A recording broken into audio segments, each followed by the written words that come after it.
Hello all, welcome to my channel. ఈరోజు నేను వంకాయ మసాలా కర్రీ చేస్తున్నాను.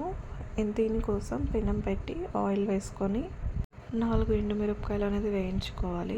దాని తర్వాత 2 ఆనియన్స్ కట్ చేసి అది కూడా లైట్గా కలర్ చేంజ్ అయ్యే వరకు వేయించి పక్కన పెట్టుకోవాలి. దాని తర్వాత అదే పెనంలో కొద్దిగా ఆయిల్ వేసుకొని ఇందులో వంకాయలు అనేది వేసి కొద్దిగా ఫ్రై చేసుకోవాలి. ఈ కర్రీకి ఇలాంటి వంకాయలు అనేది బాగుంటుంది.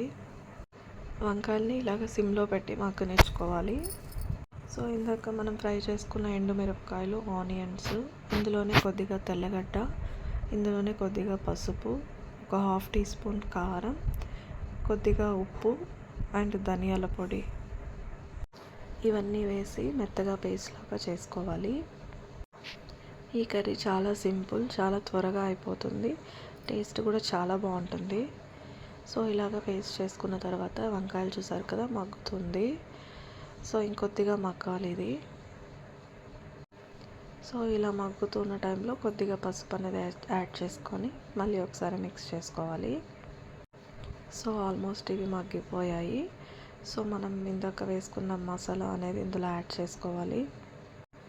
సో యాడ్ చేసి బాగా మిక్స్ చేసుకోవాలి. ఇందులో వాటర్ అయితే నేను అసలు యాడ్ చేయట్లేదు. మీకు కావాలంటే ఒక చిన్న టీ గ్లాస్ అంత వాటర్ వేసుకోవచ్చు. సో చూసారు కదా, ఈ మసాలాతోనే ఇది బాగా ఉడికిపోతుంది.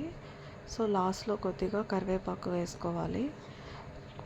చూసారు కదా, దగ్గర పడే వరకు ఉంచుకొని ఆఫ్ చేసుకుంటే వేడి రైస్లోకి చాలా చాలా బాగుంటుంది. ఒకసారి ట్రై చేయండి. Please like and subscribe to my channel. Thank you all.